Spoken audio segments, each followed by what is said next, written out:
প্রচণ্ড ইচ্ছাশক্তি নিয়ে এগিয়ে যাও তুমি। তুমি তোমার গন্তব্যে পৌঁছাবে, এটাই তোমার কাব্য।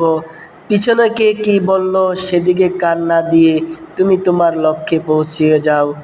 পিছনে কথা বলার মানুষের অভাব পাবে না তুমি, কিন্তু সামনের দিকে এগিয়ে দিবে এমন মানুষের অভাব আজ এই পৃথিবীর বুকে।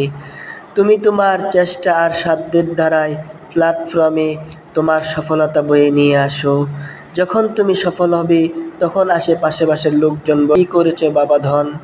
তাই তো বলি, কারো কথায় কান না দিয়ে নিজের যা আছে তা নিয়ে এগিয়ে চলো তুমি। সফল একদিন ঠিকই হবে, দেখবে তোমার আশেপাশের লোক। আসুন একে অপরকে ভালোবাসি, এগিয়ে যাই। তাই তো বলি, হিংসা নয়, বিদ্বেষ নয়, ভালোবাসায় জয়। ভালোবেসে এগিয়ে যাব এই প্ল্যাটফর্মে। যে যত ভালোবাসা দিবে সে তত ভালোবাসা পাবে, এটাই চাই এই ফেসবুক প্ল্যাটফর্ম এবং ইউটিউব। তাই তো বলি, হিংসা নয়, বিদ্বেষ নয়, আসুন ভালোবাসা দেখিয়ে জয় করে যাই। সবার জন্য রইল ভালোবাসা।